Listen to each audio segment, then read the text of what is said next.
우리가 주의 사랑으로 사랑합니다. 찬양은 했지만 사실 제일 어려운 것 중에 하나가 사랑하는 겁니다. 이 사랑하는 것이 어려운 가장 큰 이유는 자기를 사랑하는 마음이 크기 때문에 그런 것 같습니다. 사랑은 원래 내가 사랑하는 어떤 대상을 더 위하는 것인데 자기를 더 사랑하고 자기를 더 위하는 마음이 크면 그 사랑을 제대로 실천하기가 어려운 거죠.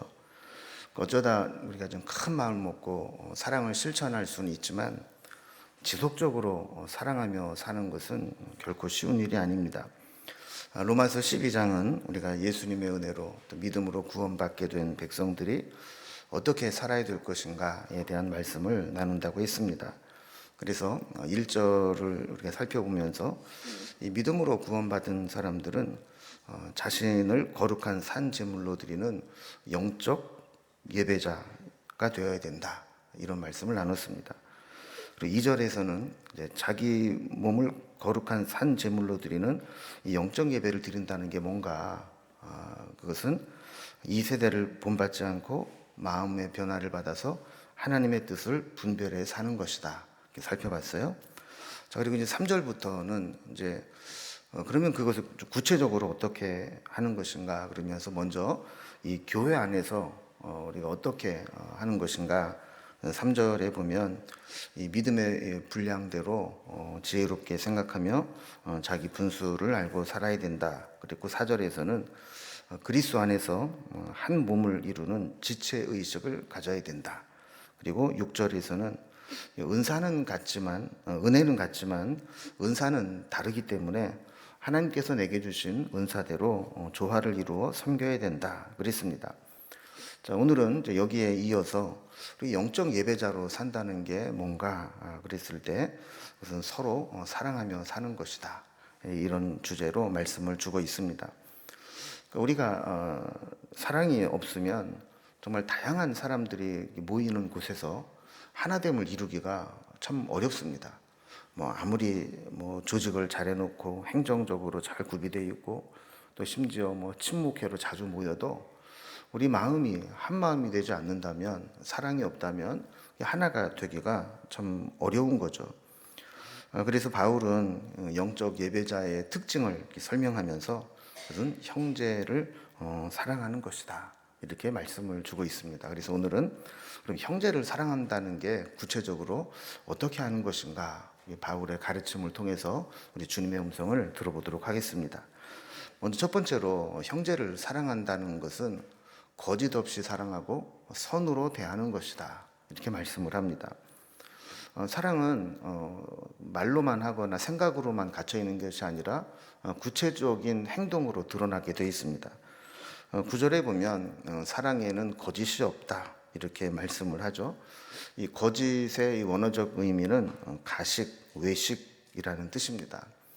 그리고 연기자들이 연기를 할 때 보면 그게 진짜 그 사람은 아니잖아요, 그죠? 그런데 그 극중 인물에 몰입을 해서 그 사람처럼 이렇게 보이도록 연기를 하는 겁니다.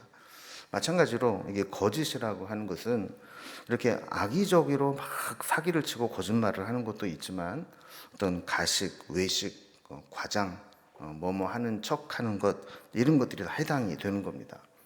자, 그럼 사람이 서로 이렇게 사람을 대할 때 진실하게 대하지 못하고 이렇게 거짓으로 대하게 되는 이유는 뭘까요?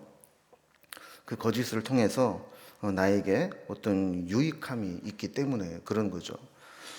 거짓을 하게 되었을 때 때로는 경제적인 이익이 생기기도 하고 또 내 자존심을 생기는 일이 되기도 하고 또 거짓말을 통해서 뭔가 내가 원하는 것을 이룰 수 있다고 생각하기 때문에 거짓말을 하게 되는 겁니다. 그러니까 이 거짓된 사랑이라고 하는 것은 연기하듯이 또 위선과 가식으로 사랑을 포장해서 자기가 원하는 것을 이루려고 하는 것, 이게 거짓된 사랑이라는 겁니다.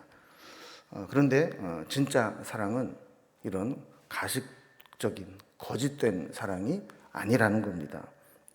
그래서 진정한 사랑은 정직합니다. 아무리 좋은 의도를 할지라도 거짓말을 해야 되고 거짓을 행해야 된다면 그것은 진짜 사랑이 아니라는 겁니다. 거짓된 사랑은 자신의 유익을 위해서 악한 방법도 사용합니다. 그래서 9절 계속 보면 악을 미워하고 선에 속하라.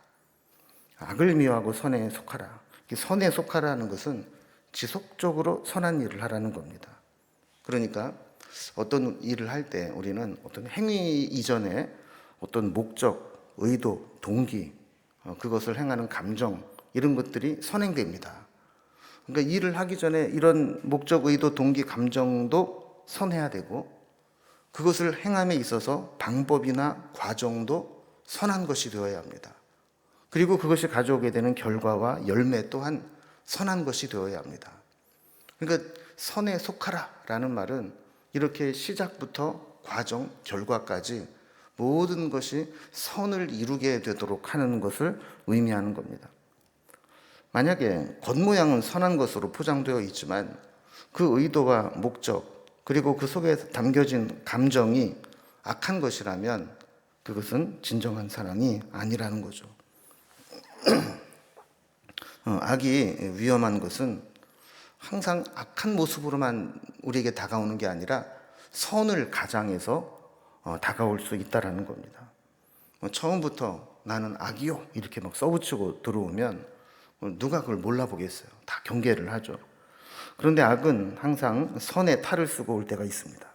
그래서 그냥 겉으로 볼 때는 그럴듯합니다. 편리한 합리주의나 현실주의, 타협주의로 다가옵니다. 그래서 이것이 선한 것이니까 이대로 행해야 된다라는 것이 아니라 이렇게 하면 얼마나 합리적이냐, 얼마나 편리하냐, 이런 것으로 우리에게 접근을 해옵니다. 또 이것이 옳은 일이다, 이것이 정의다가 아니라 현실과 이론은 다른 것이다. 현실 세계에서는 이론대로 할 수 없다. 사람이 융통성이 있어야지. 이렇게 타협안을 제시하면서 다가오게 되는 것이죠.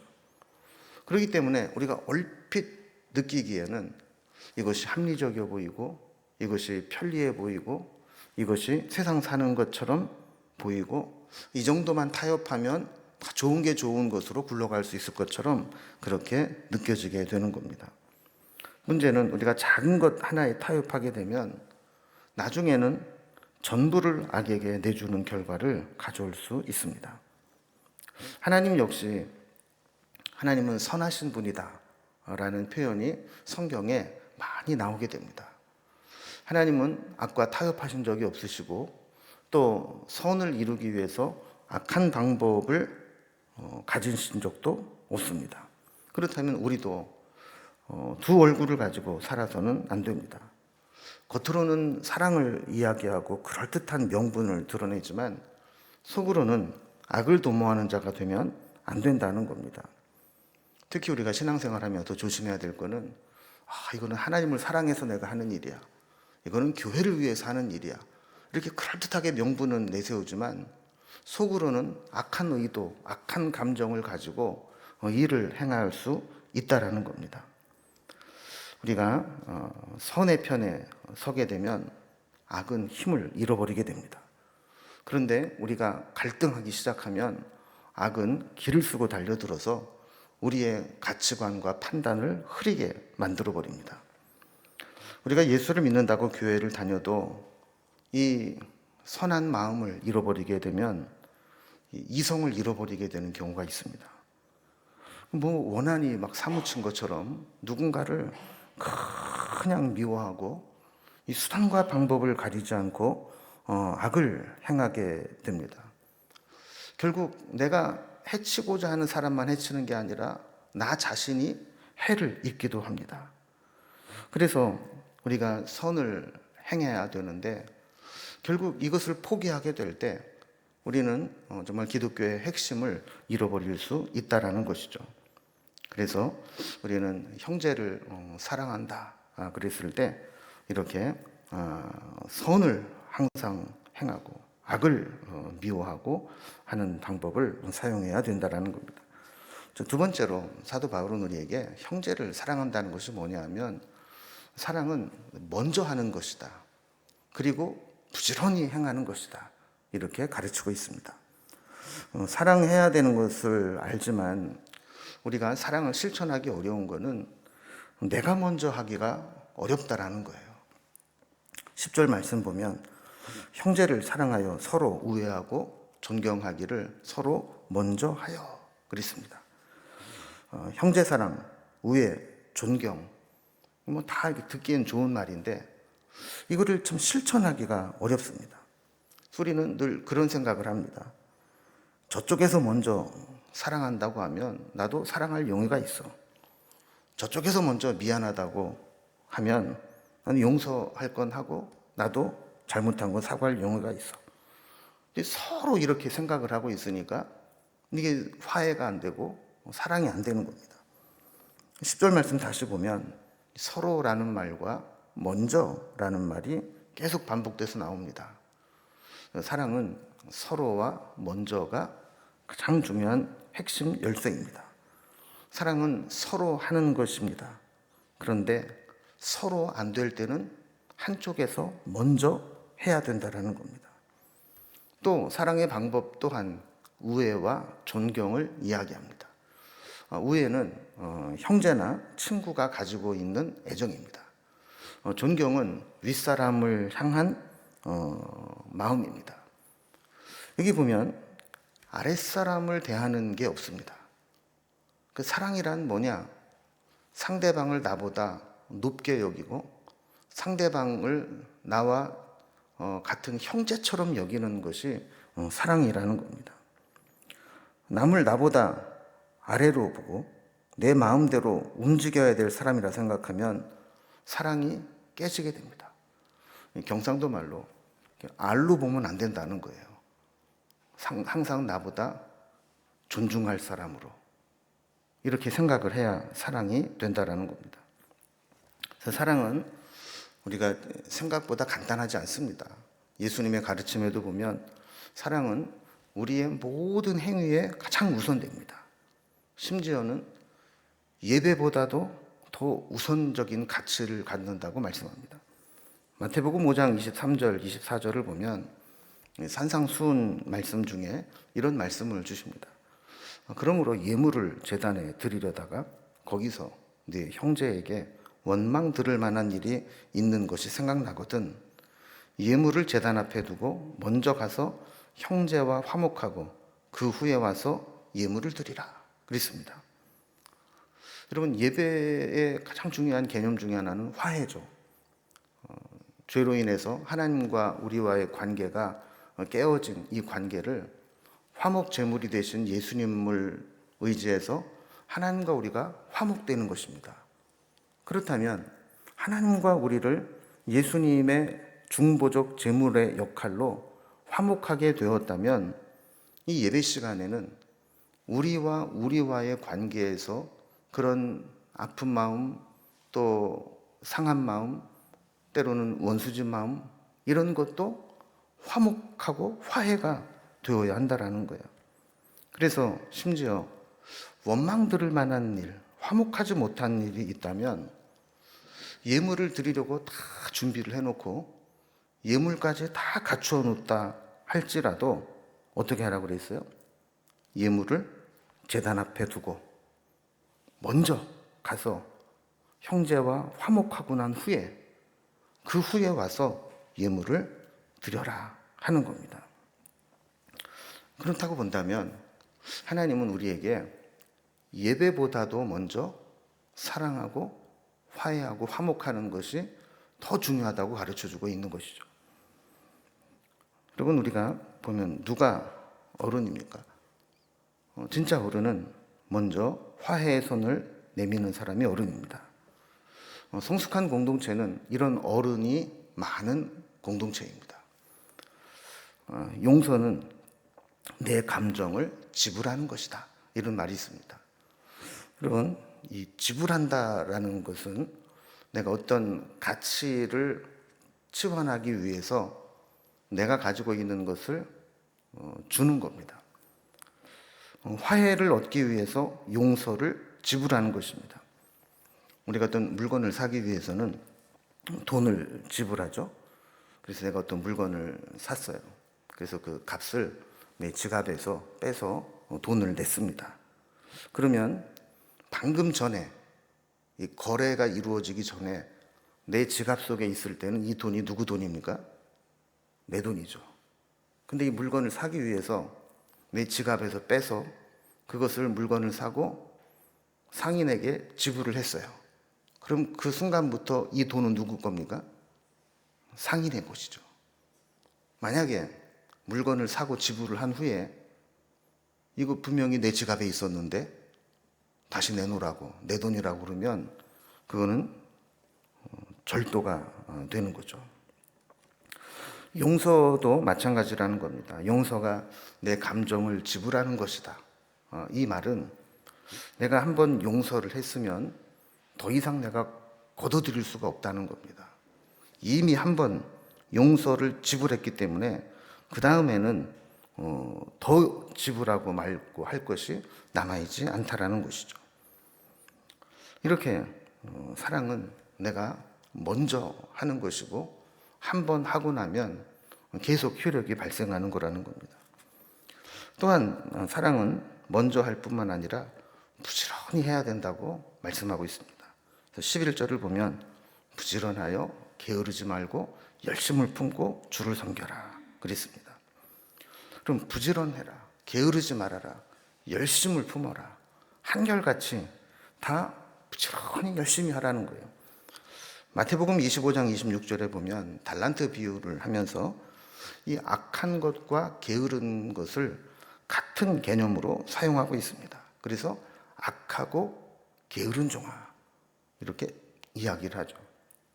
우리는 악한 거하고 게으른 거하고는 좀 다른 개념으로 생각이 되지만 주님께서는 이 게으른 것은 악한 것이다라고 책망을 하는 겁니다.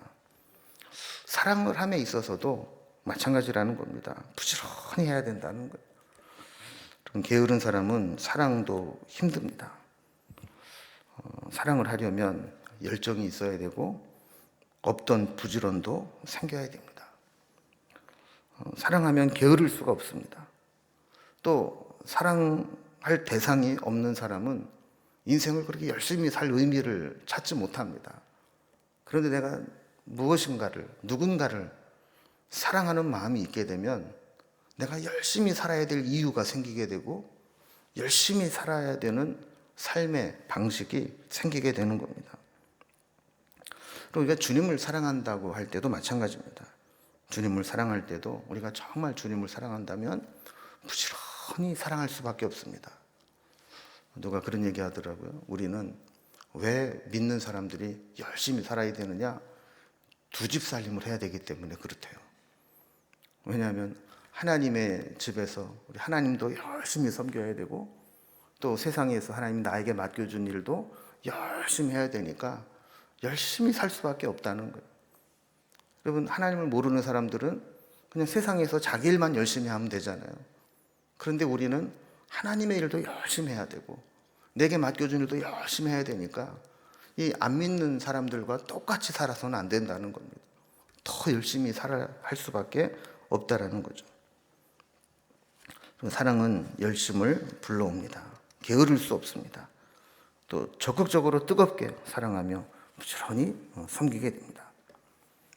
세 번째로 형제를 사랑한다는 것은 힘든 상황에도 사랑하는 것이라는 겁니다. 여러분, 우리가 참 모든 게 다 편안하고 좋을 때 사랑하는 거는 그렇게 어렵지 않습니다. 그런데 정말 힘든 상황에서 사랑하는 것은 쉽지 않습니다. 그럼 우리가 마주하는 현실은 항상 여유 있고 편안한 상태만은 아닙니다. 때로는 나 하나 건사하기도 힘들다 싶을 정도로 어렵고 힘든 상황에 처할 때가 있습니다. 사랑은 그런 힘든 상황에서도 포기하지 않고 해야만 하는 것이라고 말씀합니다. 그래서 힘든 상황에서 포기하지 않고 끝까지 완수하게 하는 힘, 3종 세트를 오늘 소개하는데 그게 뭐냐면 소망, 인내, 기도라는 겁니다. 12절 말씀을 보면 소망 중에 즐거워하며 환난 중에 참으며 기도에 항상 힘쓰며 이렇게 말씀하고 있어요.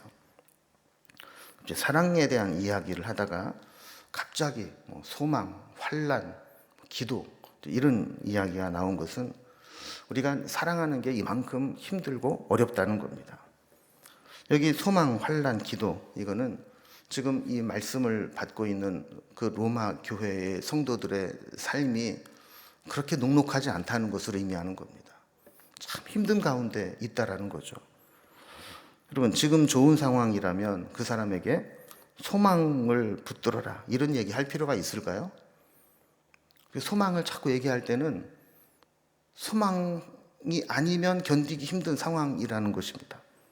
또 좋은 여건에 있는 사람에게 참아라, 인내해라, 이런 얘기 할 필요가 있을까요? 좋은 여건일 때는 즐기면 되는 겁니다. 그런데 환난 중에 참아라, 이 얘기는 참고 인내하지 않으면 견디지 못하는 힘든 상황을 맞이하고 있다는 겁니다. 또 기도에 항상 힘쓰며, 이 이야기 역시 기도하지 않으면 버틸 수 없는 그런 상황이라는 것을 말하는 것이죠. 이렇게 힘들고 어려운 상황이라 할지라도 사랑은 포기하지 말아야 되는 것이고, 사랑을 포기하지 않으려면 이렇게 소망과 인내와 기도가 필요하다라는 겁니다.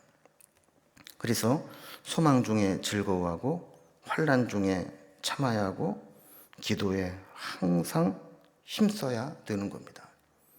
특히 기도에 항상 힘쓰라 그랬습니다. 왜 바울은 소망 중에 즐거워하며 환난 중에 참으라, 이 이야기를 한 끝에 기도에 항상 힘쓰며 라는 말을 붙여놓았을까요? 여러분, 우리가 소망 중에 즐거워하고 또 환난 중에 참아야 된다는 건 압니다. 그런데 실제로 그 어려운 상황을 만나게 되면 우리는 지치게 되고 절망하게 됩니다. 그때 지치지 않고 절망하지 않고 그 소망과 인내를 붙잡게 만드는 힘이 기도이기 때문에 그렇습니다. 여러분, 누구나 다 소망 가운데 사는 것 같아도 다 그렇지 않습니다. 누구나 다 인내할 것 같아도 다 그렇지 않습니다. 어떤 사람만 소망과 인내를 품을 수 있느냐?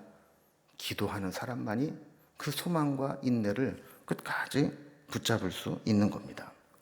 그래서 기도하는 사람은 절망하지 않습니다. 기도하는 사람은 참을 수 있습니다. 믿고 기다리고 참고 견디며 소망을 이루어냅니다.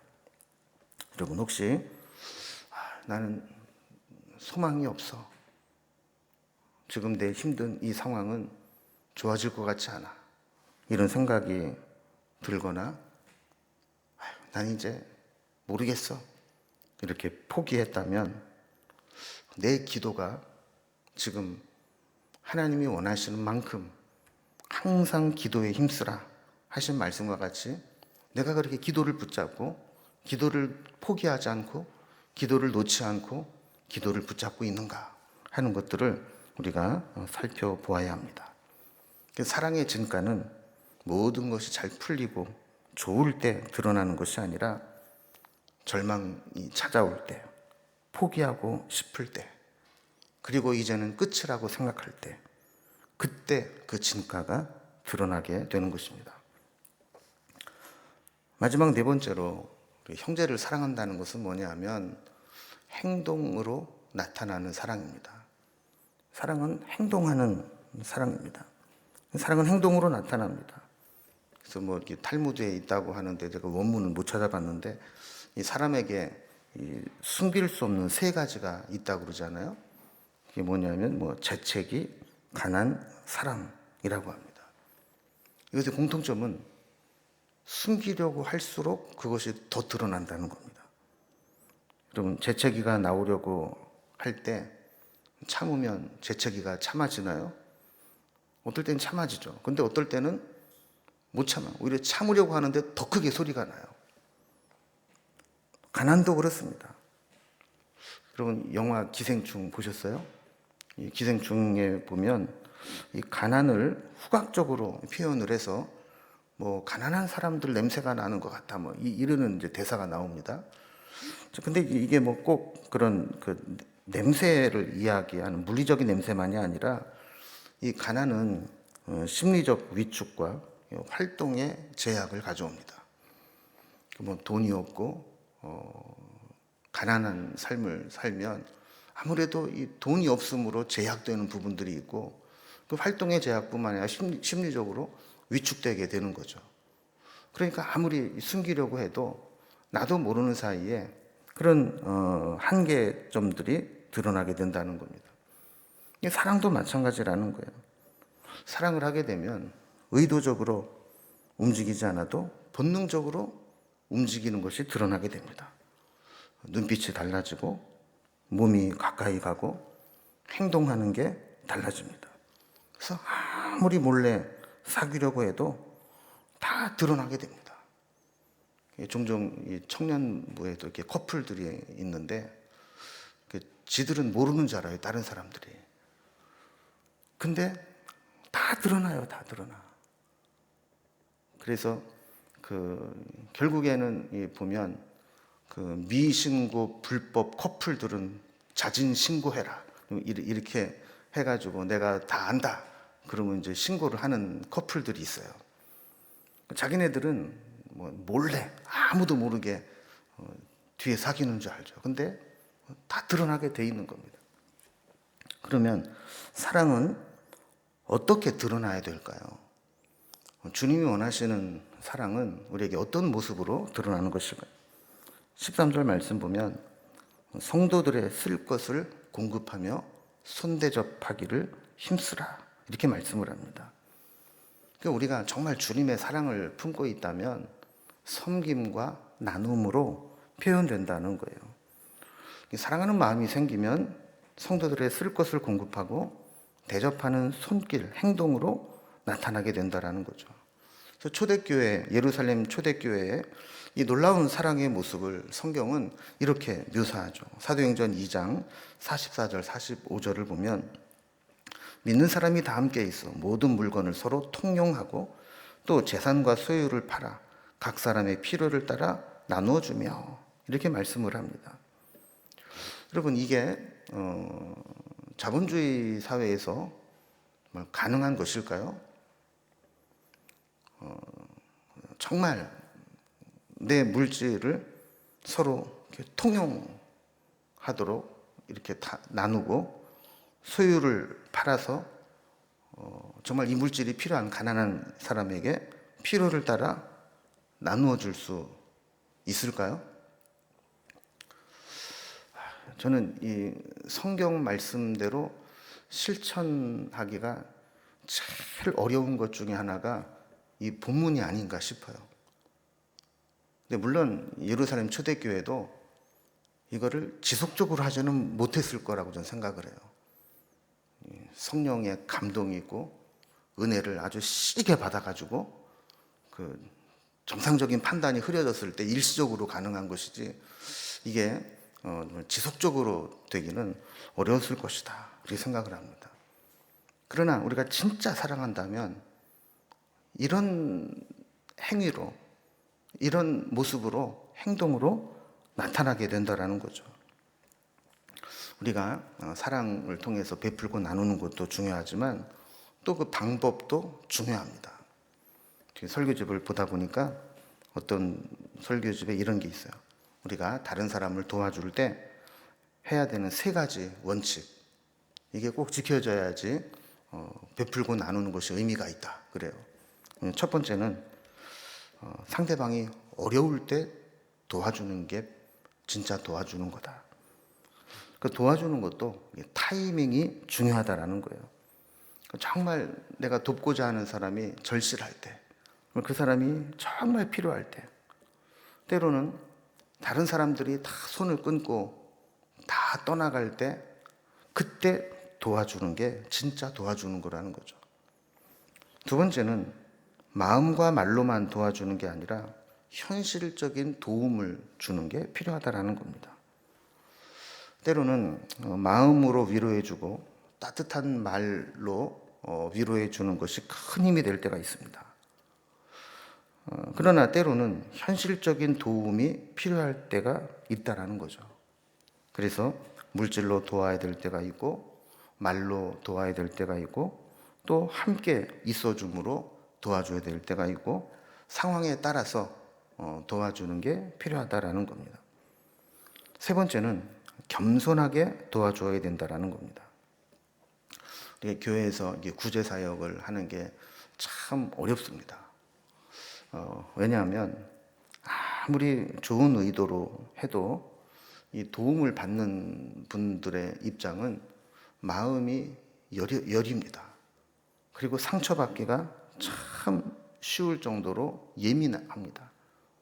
그래서 도와준다고 하면서 방법이라든지 태도라든지 말이라든지 조금만 실수를 해도 그 도와주는 좋은 마음은 온데간데 없고 그것 때문에 받은 상처만 마음에 깊이 남을 수가 있습니다.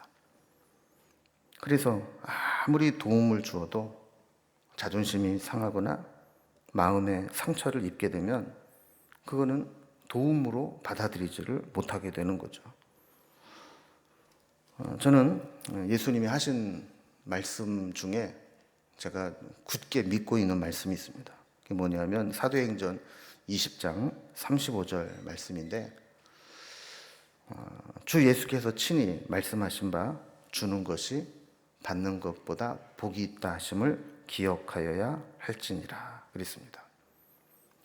사도행전에 보면 예수님이 직접 하신 말씀이 딱 한 구절 나오는데 그게 이 말씀입니다. 복음서에는 없는 사도행전에만 있는 예수님의 직접 하신 말씀인데 주님이 친히 뭐라고 말씀하셨다고요? 주는 것이 받는 것보다 복이 있다. 여러분, 주는 게 복이 있습니까? 받는 게 복이 있습니까? 저는 받아보니까 받을 때 기분이 더 좋더라고요. 근데 내가 줄 수 있는 입장이 돼서 줄 때는 내가 받을 때 기쁜 것과는 비교할 수 없는 기쁨과 만족이 있습니다. 그리고 우리가 한번 잘 생각을 해보면 내가 도움을 받을 수밖에 없어서 도움을 받는다. 이게 더 좋은 거예요? 아니면 내가 도울 수 있는 여유가 있어서 도와준다. 이게 더 좋은 거예요? 좀 길어서 대답하기 그렇지만 두 번째잖아요. 그죠? 그리고 우리는 도움을 받아야 되는 입장이 아니라 줄 수 있는 입장이 되는 게 훨씬 복된 겁니다. 훨씬 하나님께 은혜를 입은 것이고 훨씬 더 복을 받은 겁니다. 그러면 이 복을 받아놓고 나서도 우리가 주지 못하고 베풀지 못하고 나누지 못한다면 그건 복을 걷어차는 것과 똑같은 것이죠. 그래서 우리가 사실은 조금만 마음을 열고 조금만 베풀고 조금만 섬기고 이렇게 하게 되면 그 공동체가 얼마나 하나님의 뜻을 드러내고 나타내는지 모르는 겁니다. 여러분, 우리가 오늘 이것 외에도 사랑한다는 것이 어떤 것인가에 대해서는 여러 가지로 말씀하는 것들이 있습니다. 우리가 다음 시간에도 또 연결되는 말씀이기도 하는데 오늘 말씀을 한번 생각하면서 우리가 정말 그 사랑을 실천하고 있는지 한번 돌아보겠습니다. 그럼 형제를 사랑한다는 것이 무엇인가? 오늘 본문에 보면 첫째로 거짓이 없는 사랑이어야 된다. 또 악을 미워하고 항상 선에 속한 사랑을 하는 것이다. 그리고 서로 우애하고 먼저 존경하는 사랑이다. 그리고 부지런하고 열심을 내는 사랑이다. 그리고 힘든 상황 가운데에도 소망으로 인내하며 기도함으로 지키는 것이다. 그리고 행동으로 대접하고 섬기는 사랑이다. 그렇게 말씀을 하고 있습니다. 그렇다면 우리도 한번 이 말씀에 비추어서 내가 이렇게 거짓이 없는지, 그리고 악을 미워하고 동기나 과정이나 결과에 있어서 정말 선한 의도로, 선한 방법으로 선한 결과를 내고 있는지, 그리고 다른 사람을 나보다 더 높게 여기고 우애와 존경으로 대하고 있는지, 그리고 게으르지 않고 부지런하게 열심을 내는지, 또 사랑하기 힘든 상황에서도 소망 가운데 인내하고 기도로 지켜내는지, 그리고 마음과 말로만이 아니라 행동으로, 실천으로 대접하고 나누고 섬기는지, 이 모습들을 돌아보면서 우리가 주님이 기뻐하시는 사랑의 실천을 감당해 낼 수 있기를 주님의 이름으로 기원합니다.